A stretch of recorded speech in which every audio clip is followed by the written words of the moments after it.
This podcast is recorded on stolen and unceded Aboriginal land. We acknowledge the First Nations and elders of this country, and we join their calls for justice. Well, Emerald, it's been quite a week. Has it, Tom? Oh, God. I'm ready for this year to be over. I reckon I'm done. Are you okay? You were COVID-y. My body's obviously decided it's done. Everyone who was at Green's National Conference who got COVID, it's all because of Emerald. Blame her, sue her, take her to court. It does seem as though I've protected everyone around me. I don't know if I have infected anyone with my COVID, but I will say I literally shared a spit conductor, a microphone with you, Tom, also with Michael, also with Michael's daughter, Juniper. Like, we all shared one microphone.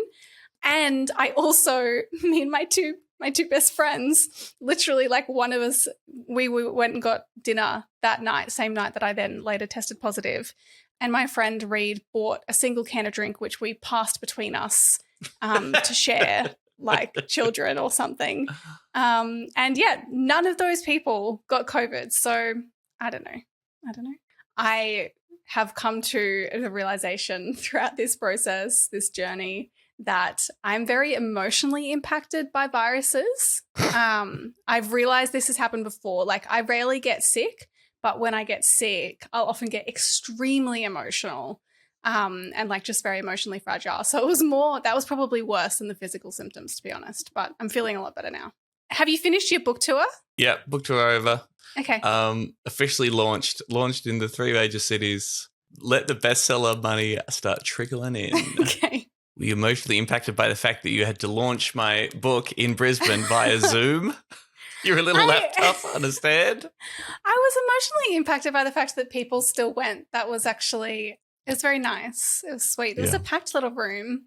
Thank you I don't know, I think there were probably a few serious danger heads there, so thank you. A lot of people coming up to you afterwards saying that you were the funny one, of course. Some of your employees, some other Greens, friendly focused. It was Some great. of my employees, did you say? Yes.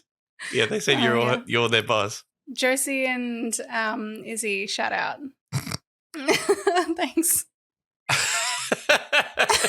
Do I have COVID brain? Am I making sense? Oh, God. How did you find it? You managed to avoid it all pandemic, and now you've finally been hit by the spicy cough. What do you give it out of 10? Oh, I was thinking about the phrase spicy cough and how I'm so glad people don't use that anymore.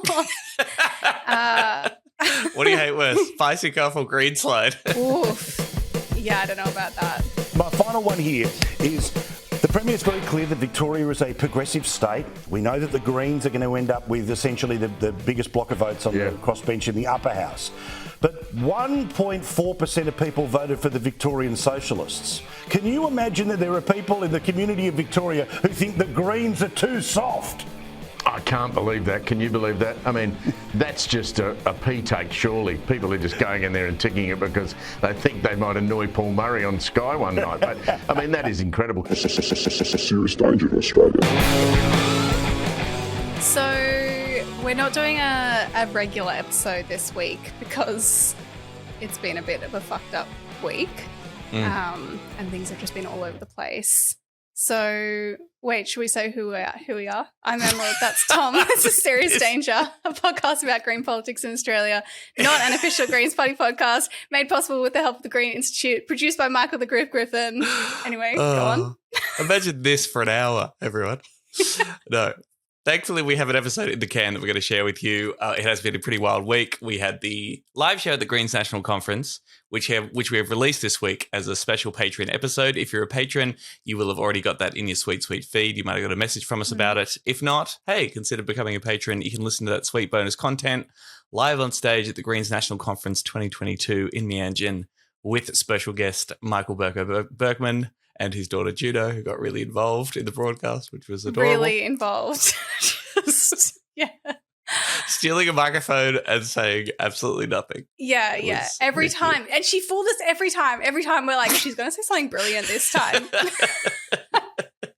But apparently not. That's the kind of bonus content you can get. Big thanks to the new patrons who joined us over the past week. Justin, Maverick, Will, Finian, and Nick. Thank you so much. Patreon.com/Serious Danger AU. If you want to get involved with that bonus content. The episode we are bringing you is something we were going to release as a Patreon, but we reckon we'd like to share it with as many as people as possible. And also we can't be fucked recording a whole new episode. So everybody wins out of this arrangement.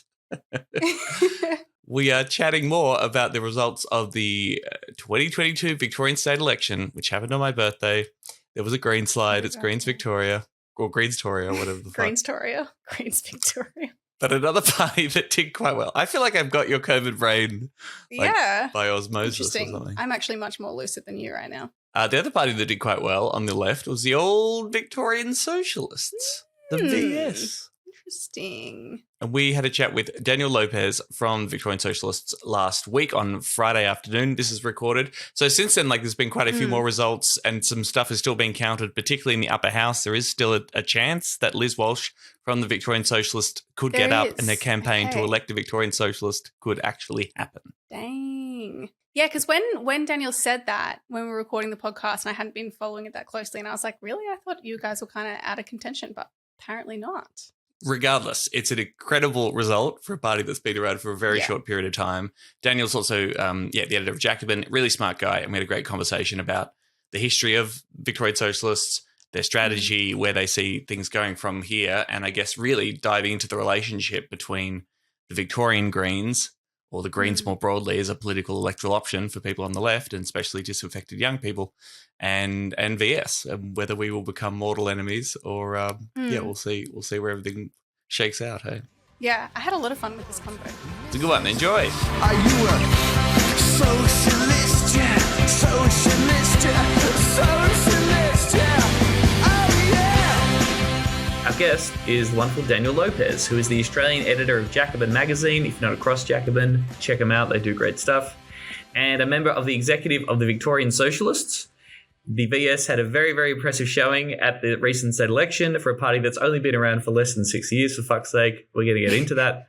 But welcome to Serious Danger. Daniel, thanks for joining us. Oh, thank you so much. It's a pleasure to be here. Welcome, comrade. And congratulations. Okay, really quickly, the stats. The Socialists won more than 41,000 first preference votes in this state election. That's a 0.9% swing. That's only 1.4% of the statewide vote, but the party really only focused on and ran in certain seats, so it's completely understandable. And reports of the field campaign was wild. Apparently, you guys knocked on more than 130,000 doors, which seems bonkers. Is that right? We got up to 188,000. I checked the stats just the other day. It's absolutely nuts. I don't know how we did that, but yeah. Now, if you knock on someone's door and no one answers, does that still count? Does that count in that number or no? Yes, we record that as a knock, yes. Yep. Yeah. We do collect stats on conversations and all that kind of thing. Yeah. Yes, okay. Yeah. All right. Because we leave literature and things like that. Okay, nice. In some seats, like in Thomastown, Victorian Socialists polled higher than the Greens. Okay, now I don't know enough about the Thomastown Greens campaign and whether that was perhaps a paper candidate or there wasn't much to that campaign. I just don't know. But you get the Victorian Socialists polling at about 8% of the Greens at sort of 4%. So it's pretty wild. I guess first thing, what do you make of those results? You guys must be pretty stoked, right? Yeah, we're really, really excited by it. God, the election night party was good. But no, the results just kept coming in and it was really good because this is the first major campaign we've run in the Western metropolitan region, so Footscray all the way out to, Werribee, Point Cook, places like that. We were totally thrilled with that. I mean, we got 10% in Footscray. Like that. That's just, we're really very happy with that. And, I guess the notable thing, all of these like outer suburban working class seats, like, you mentioned Thomastown, like Broadmeadows, like what do we get in Broadmeadows? I got numbers over here if I can find them. We got 8.2% in Broadmeadows, which we're really, really happy about. You name it. Brunswick 8.3 is a great result. We're obviously running and prioritising upper house seats on account of that's much, much more winnable for a small party that's just starting out. And apparently we're still a shoe-in for the Western Metro. Basically what we need about, I think it's about 700 votes from legalised cannabis to go some other way. And we're really hoping that the postal votes, the 420 Blaze-It crowd, they're probably not that on point with postal votes, so we're really hoping that assumption pays off. So we're in with a shot there. Yeah. They probably rolled it up as a doobie, man. You know what they're like. We all want to legalise cannabis here, Yeah. Yes, that's a unity ticket. Okay, that's good to know. Well, yes. I mean, fingers crossed. I mean, I think it would, be pretty extraordinary. This was a big line of the campaign, get a socialist elected to parliament. That was the big campaign. So if you actually pull that off, on top of all these already impressive results, that'd be pretty sick. But maybe just really quickly, Daniel, if you don't mind, if we do a really quick history of who Victorian Socialists is. This is, as I said, the second state election in which they've appeared. So what happened? This electoral project that sprang up before the 2018 state election, who were the Victorian Socialists? Who makes up that group and where'd they come from?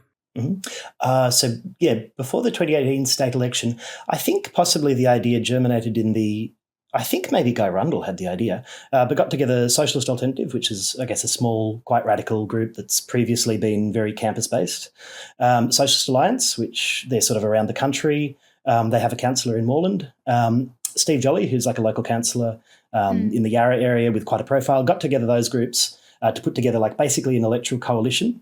So at that point, people didn't really conceive of the Victorian Socialists as a party in the traditional sense with branches, with its own, internal processes and culture and all that kind of thing. It was more like a coming together of those different groups to try and achieve something more than each one of those parts could do. And, we were quite pleased with the result in 2018. We didn't get across the line, but we did break through in enough electorates to gain electoral funding, which makes it a lot easier to do it the next time. And we gained like a huge amount of experience. We certainly weren't as big in those days. But, we began a door knocking operation. We didn't get anywhere near 188,000 doors knocked, but we started to learn how to do it. We learned the importance of data management, which is just wild. We've moved over to Civi apparently, and it's very good. I have no idea about that stuff, but I'm told it's excellent. We started to refine our pitch. I guess it was very focused on concrete economic realities.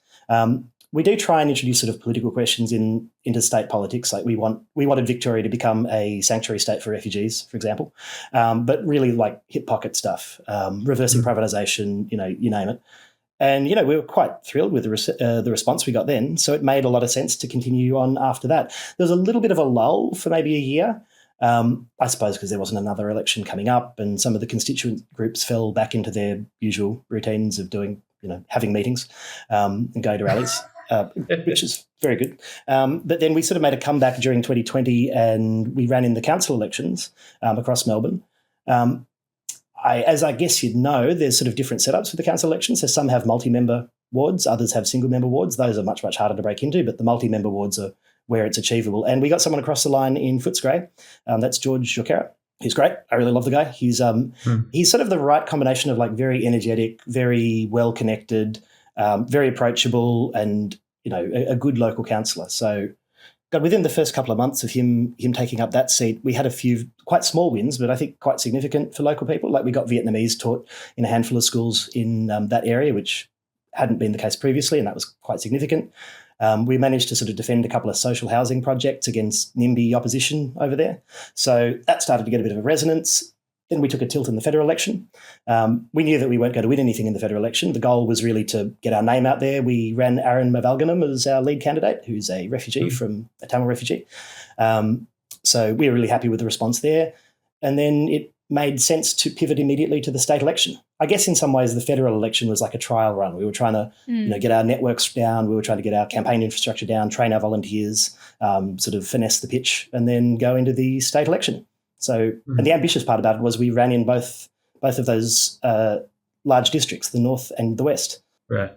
But just go back to first principles, Daniel, because I guess, again, you've got like revolutionary socialists here. Socialist Alternative are, pretty radical. They're very good at organising rallies and, full credit to them. They're often at the forefront of Melbourne leftist, street protest, and they do some, fucking cool stuff in there. But the impression I always got is that they viewed Parliament as a bourgeois institution. They wanted to tear down the state, and that electoralism was stupid and dumb. So what's that turn there where they sort of say, oh, no, actually running in elections is valuable and a worthwhile leftist project? Yeah, look, I mean, I'm not a member of theirs. I used to be once upon a time. I'll go into that later if you want. Grow out of it. I'm very good friends with my comrades. They did it. We couldn't have pulled off the campaign without them. There's an incredible amount of energy that a 24-year-old Trotskyist has to go and do campaigning, and the fact that they have harnessed that's just That's very good. Gold. The political logic there, if you look into what they wrote before Vic Socialists, and going way back, they sort of had quite an orthodox Marxist line on elections, which, yes, bourgeois state, yes, tear down parliament, etc. But you do go into parliament. That's always been the orthodox position. It's rarer within the Marxist left to completely reject parliament. Parliament should be a platform for building movements, building strikes, raising the consciousness of the proletariat, that kind of thing. So their assessment previously was always that the time wasn't right, that they were too small, they couldn't pull it off. And they didn't want to fall into that trap that some small socialist groups do, which is sort of to run in every election on principle and get 0.01% of the vote and then, just pay no attention to those results. They didn't want to do that. They saw that as a waste of time. But when they saw a real opportunity, they started the process of doing it. So, these days, that's, as far as I understand, that's their logic behind doing it. I do think with those guys, one thing I quite respect about what they've done in the last couple of years, by being involved in these kinds of campaigns and taking those issues very seriously, they have gotten very good at doing mass politics and responding to quite concrete issues that face locals in different areas. So, turns out that's compatible with a kind of very protest-focused revolutionary Marxism. Good on them. Yeah. What do you mean, when you say that then they see an opportunity? Yeah, do you know how are the decisions made to target particular seats? On what basis? Oh, yeah. Well, that's made in the Victorian Socialist Executive. The Governing Council is kind of that they're both elected by the Victorian Socialist Conference. So, effectively, there'll be proposals in the 6 months or year leading up to the election. They'll be distributed. There'll be a process of discussion. We'll have a discussion about it at the conference. Typically, there's some discussion, some debate about the emphasis, but usually it's based on an understanding about where we've got members, where we've got a presence, where we have a realistic chance of having wins. There's a really healthy degree of realism going on in Victorian Socialists. It's why we haven't crossed the river yet. We've decided not to go into the south. Yeah. So people on the ground, existing vote for notionally progressive parties, that sort of thing. We haven't focused as much on the vote that progressive parties already get. Yeah, that's what I'm interested in. Yeah. Because, the thing about the VS vote, and we got this in the first time we ran, we noticed that in areas like Northcote we do quite well, which, relatively affluent, but yeah, there's renters that live there, so, it shouldn't be characterised as just affluent. And that's, a much more typically pro-Greens area, obviously Labor. So we get a strong vote there, but we've also got a strong vote out in Broadmeadows in the north of Melbourne the first time we ran. I think partly because places like that have been completely abandoned by Labor. And you certainly don't see as many Greens campaigners out there. I don't know if that's a result of a choice or the decision to focus resources on winnable lower house seats. I guess as well, because we don't think we can win lower house seats at this point. It's not really that much in our interest to throw everything at one lower house seat. It makes more sense to go broad. True. But since we found that we could build a base out there, why not? So we really the main assessment going on in our minds is where do we find a resonance for what we're saying? Yeah. Just before we come to 22 again and go over this election just gone, just in those in-between years between 2018 and 2022, I think we should reiterate that, again, because of Victoria's cooked upper house system, Stephen Jolly didn't get a upper house seat. He basically would have. If it was a normal sort of voting system, then he actually got enough votes to get a higher quota than fucking Darren Hinch or whatever, who actually the Darren Hinch Justice Party. So, it was certainly a campaign that would have yielded results in a normal system. Now, that's obviously not the system we have in Victoria. It is all cooked, but that's just a point worth pointing out, I think. But then post that election, as I understand it, yes, things did get a little bit – it ended in sort of a weird wilderness years. I believe the Socialist Alliance faction sort of stepped away from the project. Stephen Jolly was, and we don't need to go into the details of this, but there was some controversy surrounding him and some allegations that eventually saw him move away from the party as well. And so it seemed to be like the VS thing had fallen over a little bit. And then coming into 2022, and I know that you're part of a caucus within Victorian Socialists called Socialist Unity. There was obviously clearly this effort, or this organising effort, a bit of internal politics to bring people back to the fold and to come back to this election, stronger than ever, really. Can you just tell us a little bit about that process and what happened there? Yeah, so, okay. So basically after the 2018 state election, the party went into a kind of default or a kind of hiatus. It wasn't really the result of a conscious decision. Sort of people just fell back into their, you've got these quite small socialist organisations that are very used to doing the thing that they do. They quite like doing those things. And to be fair to them, those things are quite positive things. Socialist Alternative members have sustained the campaign to free the refugees in Park Hotel. The VS was a part of that as well. But sometimes those activist efforts can really win results. Steve Jolly, excellent local councillor, most energetic local councillor in Melbourne. Socialist Alliance, again, presence in Moreland. So we all sort of fell back into our own routines and our own ways. Now, around that time, well, to put it diplomatically, I was chucked out of Socialist Alternative for advocating for the very thing that they are doing now, which is electoral socialism. I was a little bit too enthusiastic about Bernie Sanders. So, I caused a stink and I got thrown out. So I was like, right, okay, I need a party. Victorian Socialists is going to be that party. So I set about talking to a bunch of independents. And to be clear as well, Victorian Socialists membership has always greatly exceeded those constituent groups. They can have a disproportionate impact because they're very cohered, they're organised, they're experienced, but the broader membership is much bigger. So I talked to a number of independents who wanted Victorian Socialists to be more active. The pandemic was beginning. The world felt like it was ending. I remember I was in the North Tower of Trades Hall working on articles and I looked out and the sky was red. And I was like, oh, my God, this is not a good situation. So, I got talking with people and we put together a little bit of a platform within the party to say, right, okay, we understand if Socialist Alternative doesn't want to throw all their resources into this, that's their choice to make. That's reasonable, but we do think Victorian Socialists should be doing some things, so make it possible for us to start doing that. We had a big row because, if there's one thing about small socialist groups is they can get defensive. Yeah.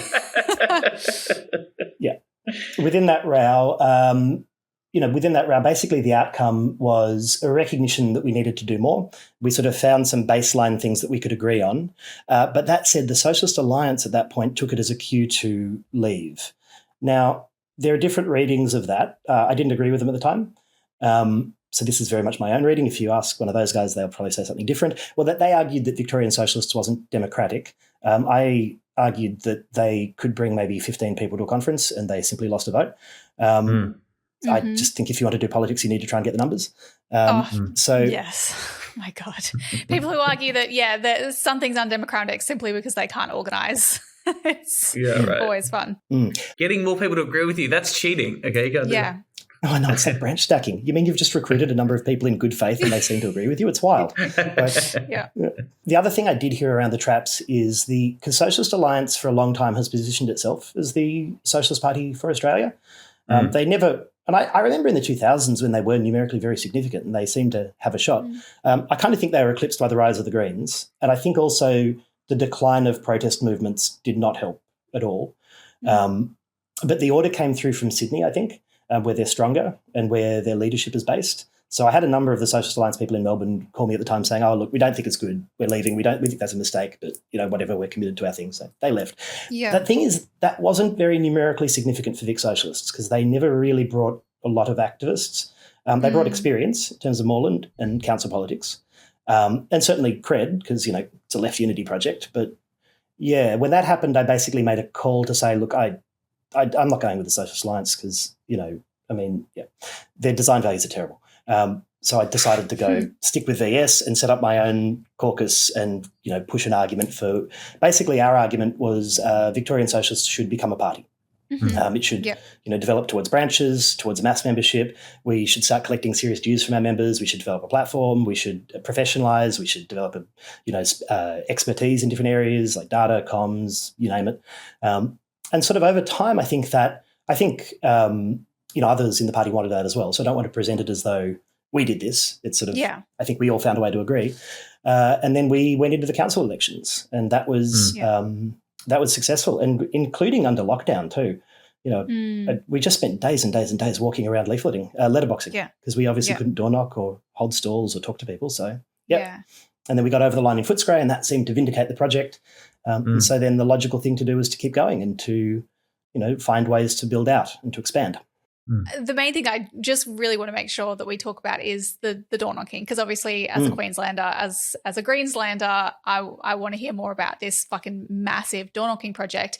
Like I think for perspective, a lot of the time maybe people who haven't been involved in designing a door knocking campaign or a field campaign, the numbers start to mean nothing because it's all just big numbers and you're like, okay, you knocked on that many doors, what does that actually mean? In Queensland in the federal election, where we ran obviously our biggest field campaigns ever, we across our 3 target seats, Griffith, Brisbane, Ryan, they knocked on around 128,000 doors. So still less than the total that you're saying you knocked on around 188,000 doors. So I'm like, I know that there was I think Travis on Twitter from who's a Greens member was saying, are these numbers really possible? And certainly I looked at them and thought for a relatively tiny party, how are those numbers possible? Like, what does the spread across seats look like? What does that actually look like in terms of how many people are involved in the hours that went into that kind of massive field campaign?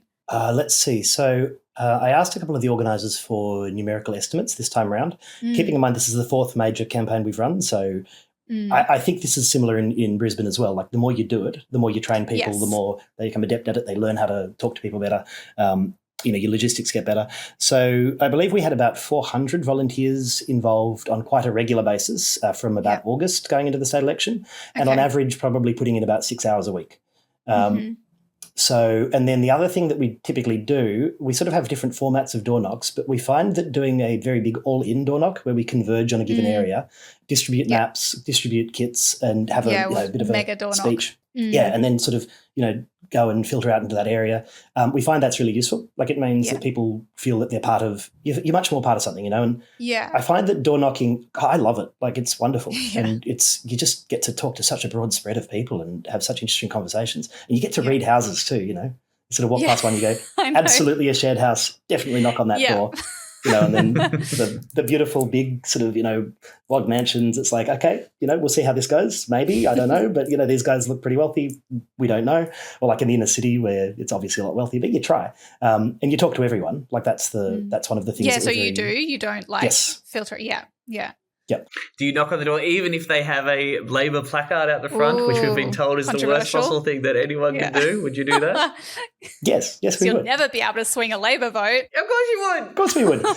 Well, there's one house on Sydney Road that had, Vic Socialist, Greens, Labor, all in a row. When people have that, I'm always like, God, to live in this house. I think you just like signs. Yeah, you just want to... Advocating for a correct preferential vote. A very sophisticated message, maybe is lost on some. Yes, arranged from left to right. So do you know then how many conversations did you get out of those door knocks? Oh, God, we do record that one, but that is a stat that I don't have on hand. Yeah. Based on experience, look, 1 in 10 or, maybe a little higher than that would answer. Like, you get a lot of no answers. You do leave leaflets and things with people like that. And out of that, say out of 20 conversations, honestly, I think my experience of this has been fairly it matches with the stats, somewhere between, 1 to 3 in 20 might respond in some way that's sympathetic. Maybe 1 in 20 will be very sympathetic. They say, yes, I'd like a sign. Yes, this is great. Good on you guys. I'm going to vote for you. I have certainly noticed over the last little while there's way more recognition. I think that's a really big advantage. Like, people know who we are now. Yeah, that's interesting. Yeah, and like the ground game, the signs, we had way more signs out this time around. We have placards, we have posters, partly as well because of the funding model. If you break over the 4% mark, you get funding. And so that makes it way more viable. You can spend more in the next election. I think it's a pretty good model. And what are you saying? Like, what's the basic kind of conversation structure when you actually get to talk to someone on the door? Look, I mean, I find that typically the key is to try and start a conversation. So, if you lead simple, with right? Well, you say that, but like... Yeah. As they're closing the door. Oh, my God. Yeah. Like anything, whatever comes to mind, usually based on a read of the house. Like, if you lived here long, what do you do? Yep. Hi, I'm from Victorian Socialists. Have you heard about our party? We're running in this coming election. Wanted to talk to you about local issues. Have you read the Communist Manifesto? Can I see your bookshelf? Do you want to kill the bourgeois? Chairman Mao says you should vote for us. Can I introduce you to my Lord and Saviour, Leon Trotsky?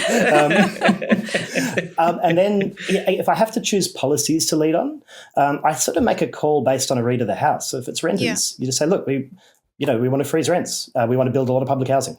We want to introduce a whole series of reforms to the way the Tenancy Act works. We want to end no-fault evictions. We want to put the onus on landlords. When it comes to things like VCAT, we want to set up an inspectorate that will go around and look at rental properties and say, right, this isn't up to standards. You have to fix these things. If it's, it really depends. This election, the anti-privatisation message went a long way. We want to reverse privatisation, obviously electricity, telephones, public transport. I think that was quite good.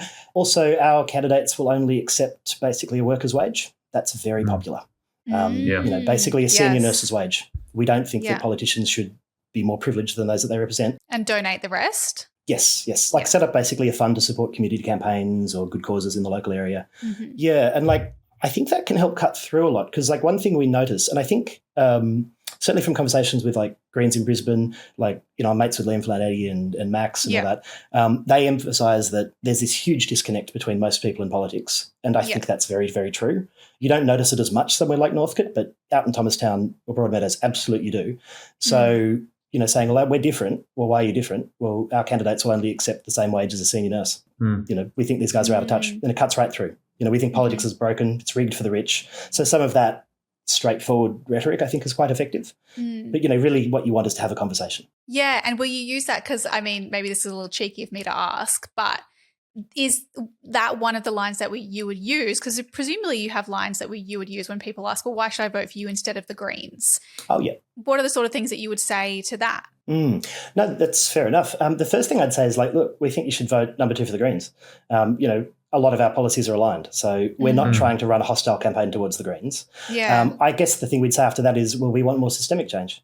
We want a transformation. We want a political system that doesn't just favour the rich. We want a more radical redistribution of wealth. And, that said, I don't find that this question comes up a lot, interestingly. Interesting. I guess the other thing we'd say is it's class politics, and I'm not trying to characterise the Greens or Greens members here.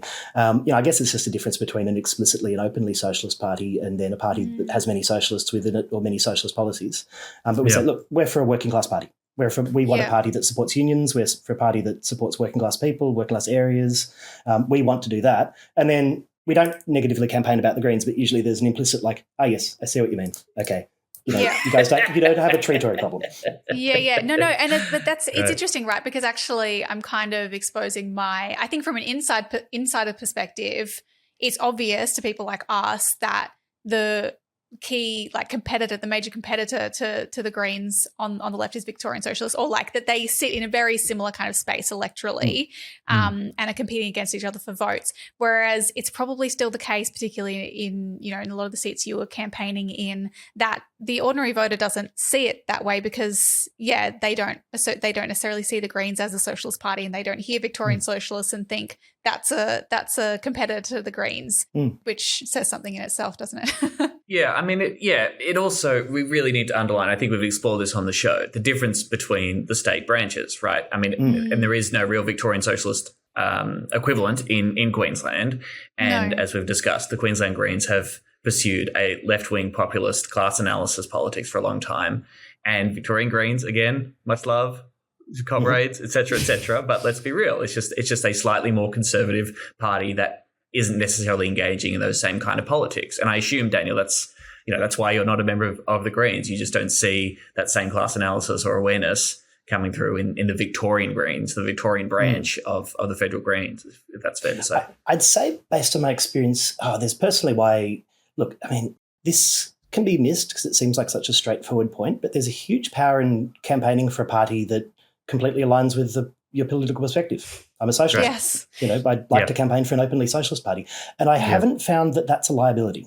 Very few people say, oh, I don't like, you get your Eastern Europeans who are like, I come from a communist country. Yeah. I don't like communism. And I'm like, absolutely fair enough.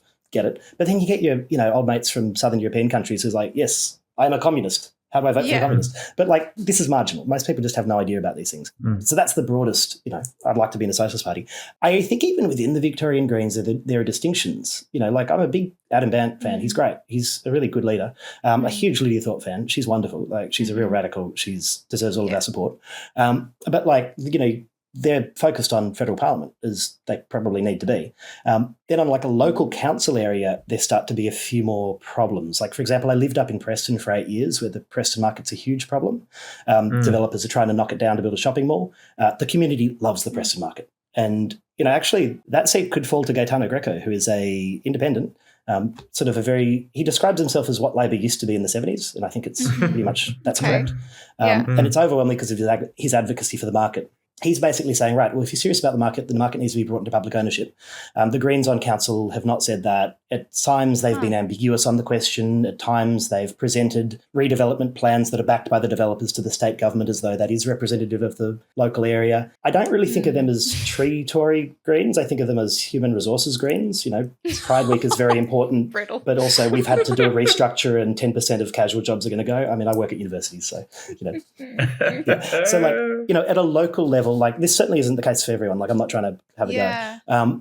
But like at a local level, you also don't see local Greens branches doing a lot of activism in Melbourne. You know, like the thing that I realised Max was going to win in Griffith, like in 2 seconds once I heard that they'd mobilised the whole volunteer organisation to help with flood relief. During like, the yes, floods. of course, there's going to be a huge swing. I just haven't seen Greens branches in Melbourne do that. And I've kind of been looking out for it because I feel like that's what they need to do. Well, like, why did we get 10% in Footscray the first time we've run there in a state election? The local councillor, and we've done a lot in that area. You know, so it's the local activism angle I think is important. And so that's what I'm wondering. Like, I'm curious about Brunswick because you said that you got what swing did you get in Brunswick? Let me have a look. We got in Brunswick, we got 8.3%. From memory, that's a swing of about 2.5% from last time. Okay, yeah, right. So that's pretty decent, and that's a seat that has a Green incumbent. And I'm curious, like, why that would happen. I mean, does it have something to do with the way that Greens MPs there are using their electoral office resources to run community campaigns and things like that, or not? I haven't seen them do a lot of that stuff in Brunswick. I haven't lived there, so there could be things on the ground that I'm missing, but I haven't seen them run a lot of community campaigns there. I think it's probably also an overhead of having been in council for a very long time and having been part of politics for quite a long time. So there's a sort of an institutionalisation. That's my other thing. Are they part of the establishment? Like, do people see them as, because they've got, it's this ironic thing where, like, I think, and I'm sure there are probably Victorian Greens who think this about the Queensland Greens, that it's like beginner's luck almost, like that because we are so young and fresh and people aren't sick of us yet because we've done shit in the past, that it's easier for us to get these swings. Whereas, Victorian Greens have kind of been, you know, a major third force in electoral politics in Victoria for a long time. And so it's harder to make gains, and it's also especially hard when you have this real kind of anti-political sentiment and people don't want people who are establishment politicians. Yeah, look, I don't think people are hostile. Certainly the kind of, let me put it this way, the Greens by far have the strongest party identification among voters, and especially among millennials and younger. In the federal election, I was campaigning in Richmond, which obviously just fell to the Greens in the state election. And like it happened over and over. You'd see someone who's, about, 30s or younger, usually fairly fashionably dressed, a bit alternative, and beeline for the Greens leaflet, take that, look at me and go, no, thank you, I know who I'm voting for. And I'm like, interesting. Comrade, we literally want you to vote for the Greens, but just take a leaflet. That was a little less prominent this time. Like I think maybe just because we'd gotten out there a bit more, not because of anything the Greens did. So it's like this default starting point for people on the left. Of course, you vote for the Greens. I honestly, if I had to explain why the Greens didn't push up their vote in seats like that, I would just say it's the ground game and the activist game. And I think we've recruited a lot of activists, and I don't know how many. Look, honestly, like the kind of people who would be joining the Greens in Brizzy, and I would probably be if I was up there, I think they've probably joined VS, which doesn't mean that there can't be an activist game built on the ground by the Greens here, but you'd have to pick local issues to organise a campaign around, like in Darebin, Preston Market, in Footscray, there's heaps of, there's been environmental disasters, like a fire at a rubbish dump that happened just, it's been burning underground for years. We've organised campaigns against that.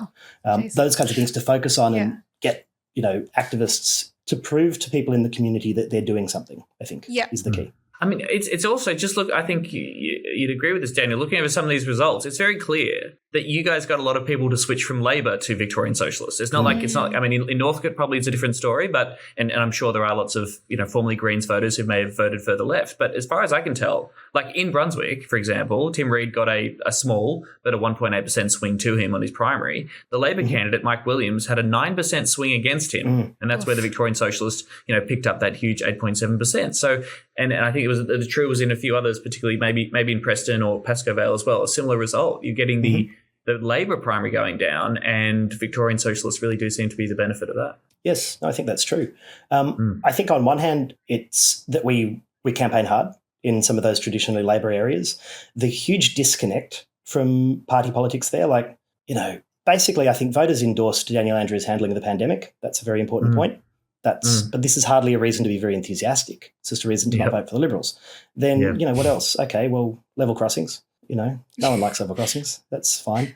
But then, like, for example, in Broadmeadows, like, no one had seen the local Labor MP for years, not visible, not present in the committee, not doing anything. And you couple that with the fact that no one expects much from Labor. And so the residual identification with Labor is very old and it's very residual. For younger people in particular, like, why would you? Except for this vague residual class identification. Yeah. Like, I was having a chat with a voter who actually had come in from the country. So, he could vote for us in the upper house, but he was absentee voting, but this young guy had just taken up a trade, really not political. And he was like, it's the first time I voted, had to figure out who I was going to vote for, asked a couple of mates, and they said, if you own a business, you vote for the Liberals. If you work for a business, you vote for Labor.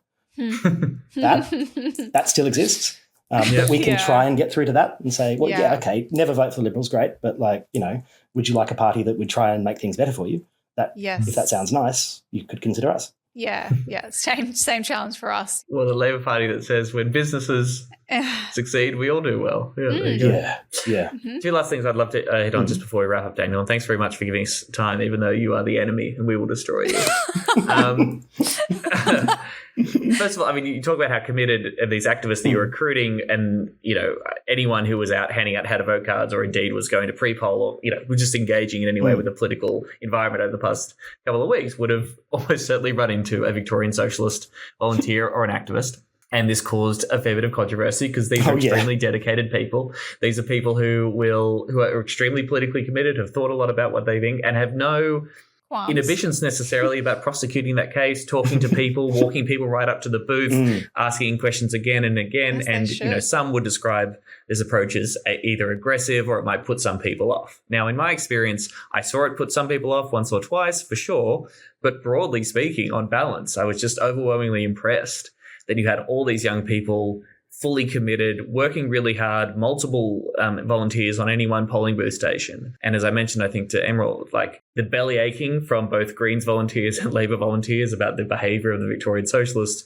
just really seemed to ring of jealousy that we don't have as many young, engaged people excited about a political project for our parties. And that would be my attitude. We should be trying to give these young people a reason to see hope and, leftist and hopefully socialist ideas within what the Greens are banging on about. But I'm just interested in your reflections on the kind of criticisms you heard about VS strategies and tactics on the booths and the generally more radical and more forthright approach to trying to win votes out there. What do you think about all that? Oh, look, I think Adam Somurek was running that line, who literally is too corrupt for the Labor Party and was expelled. He may be returned too, which will be interesting. He may claim Fiona Patton's seat, which is an absolute indictment of the voting system that we have. Cos Samaras, Labor pollster, he was also running that line. The idea that it's bullying is just, oh my God, really? Like, come on. It's like an enthusiastic 23-year-old Trotskyist having a bit too much of a forthright conversation. Like, there probably are a handful of our volunteers that need to read the room a little better. Like, but then the thing you said, for every one vote you might lose like that, you'd probably gain 3 or 4 because no one talks to people about politics. And, we had, anecdotes of coming in that we were publicising on our Twitter and, other social media, people saying, oh, this person took the time to explain their policies. I love it. Yes. Great. Rare. So, I'm interested in that. That's a good thing. Obviously we'd like to train our volunteers, but I guess as well, when you have a movement, you're going to have rough elements and rough edges, and that's fine. What they lack in grace, they make up for enthusiasm. Gets a lot done. Yeah, like obviously you don't want to be a dick to anyone, but for a smaller party in particular, and as you would know, that just like the Greens can probably struggle to get media coverage of your policies, that is the one place that you can make sure, well, I would have loved to have a bit more of a chat about postal votes, the problem with that. But the one place you can make sure you can get in front of someone as they're about to vote and be like, this is what you're actually voting for if you vote for us. So Yeah, absolutely. I would say that, the impression I get, particularly from Queensland Greens folks, is that for the most part, they have managed to thread the needle of being both politically committed but also being normal people. And I'm not saying Victorian Socialists aren't normal people. We're incredibly charming. It's the sun, it's the weather up here. So, we just can't help it. Green with a smile and an offer of free dental. Just have to be a bit more relaxed, Whereas we've got our coffee, we're hyped up. Yeah, that's right. You're all dressed in black and like shivering, so it's already weird. That's scarves. But it's just a good lesson. It's, isn't there the expression we should have marks in our hearts but not in our mouths or something? Like we need to remember that we're talking to actual human people, and being super excited and knowledgeable and aggressive about politics is may very well disconnect you or rob you of the chance to actually connect with another person and actually win their vote. So I think that's a lesson to it. But as I say, I didn't think that was a major problem. If they're quoting theory at voters, then I don't think that's going to win. But I would assume that that's not what's happening. I mean, the leftist theory vote is a very small vote and very hard to pin down. Yeah, look, I'd also say the thing that you lose out on if you just speak at people, you don't get the opportunity to listen to what people are upset about. And parties need to do that. I think the Greens have been doing that very well in Brizzy from everything I've seen, and we're trying to do that here. So that's important. The last one is just sort of in terms of the competition. I mean, obviously, if the Victorian Socialists continue to go from strength to strength, we will be competing for similar votes. We will be having some kind of relationship. I mean, from the experience of Footscray, I know some of the Greens councillors in Maribyrnong, they have a quite productive relationship with the Hoi in terms of actually governing or working the council and making that work. So that's a good sign, and hopefully we can get more of that. But one particular incident people pointed out, and I don't know a huge amount of this just based on these tweets, but apparently Victorian Greens preferenced Reason over Victorian Socialists in the Northern Metro Upper House, which potentially could have made a slight difference, I suppose, although they wouldn't have preferenced Adam Somyurek over them, so maybe it didn't mean that much in the end. But anyway, people pointed that as an example of the Greens preferencing. Broadly, we preference you guys too across the state, I think. But that's an example of the Greens preferencing Reasons, who are good on some fronts when it comes to drugs and things like euthanasia legislation, etc., but are also pretty free markety, businessy kind of outfit. That it does seem odd that we would have the Greens preferencing them above. Do you know much about what happened there? Yeah, look, bits and pieces. I certainly wouldn't put down Fiona's possible win in the north to the Greens' preferences. Labor had preference to her, and from what I've understood, some of the unions donated quite a bit of money and also assigned organisers and activists to go and campaign for her. And that's very much a Labor thing. Well, she's votes with Labor on everything, basically. So, Does she? Okay. Yeah. Like, as I understand it, with the Greens' logic behind that decision, basically I just think the Greens and Victorian Socialists need to do a 2 for 2. Like, we need to preference each other wherever we run. Like that, it makes total sense. Like our votes will help get Greens across the line well before we're in line to win lower house MPs ourselves. There are areas that we focus on that the Greens haven't focused on so far. There are areas that the Greens can win where we haven't touched. Like, we're not in Paran, we're not south of the river. And, then on local campaigns, local councils, like, absolutely, yes. Like, there's so much the two parties can do together. So we're not in competition at this point. I mean, there's an implicit competition going on, but we're not in this direct, honestly, like a healthy political system would be the Greens versus the Socialists, with a few other minor parties. That'd be quite good, really. But look, in terms of the preferencing decision, as I understand it, one thing that the Greens wanted to do, and this is very good, we certainly were on board with it and we agreed with it, is to form a preference block that undermined Glenn. This is a very Victorian thing, is the preference whisperer. He brokers deals, totally unprincipled deals. Fiona Patton's gone in on those before. Getting Reason people over the line with like votes from far right weirdo Christians, or the Animal Justice Party getting in with votes from the shooters and fishers, and vice versa. Jesus Christ! So this time around, the progressive parties, very broadly defined, blocked together to say absolutely not. We're not touching that. That was good.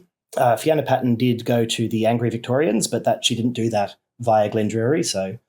We criticised that. We thought that was a bit dodge, but whatever. And then it was basically the equation, as I understand it, was trying to keep Fiona Patton in that preferencing block. She's got to get something, otherwise she's going to go to the right. And the price of that is that it's possible that Adam Somyurek will get in. Not on our preferences, not on your preferences, not on progressive preferences, but on dodgy far-right preferences. So it sort of undermines the strength of the left.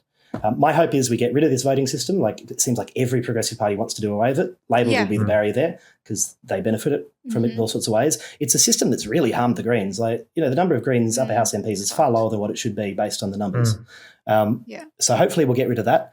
And then hopefully Glenn Drury's business model is now stuffed so that, we could have basically the left getting on with it and helping each other. That's what we need to do.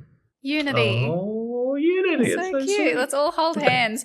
Did you see, before you go, could I ask, did you see the tweet from @Luke that said, look, I got no problem with socialist, but I draw the line at Victorian. Oops. Very good.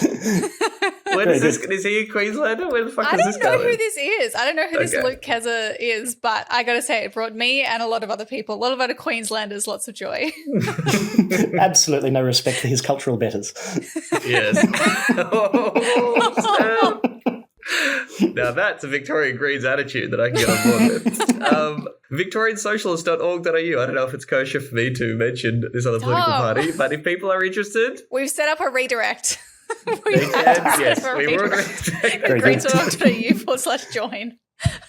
No, we appreciate you very much taking the time to lay this out. Congratulations on all the wins, man. And people should, of course, read Jacobin too. No matter what political party you're in on the left, you always get something out of Jacobin. Some really good stuff, including some pieces on the success and the kind of campaigns that Victorian Socialists were running. So check that out.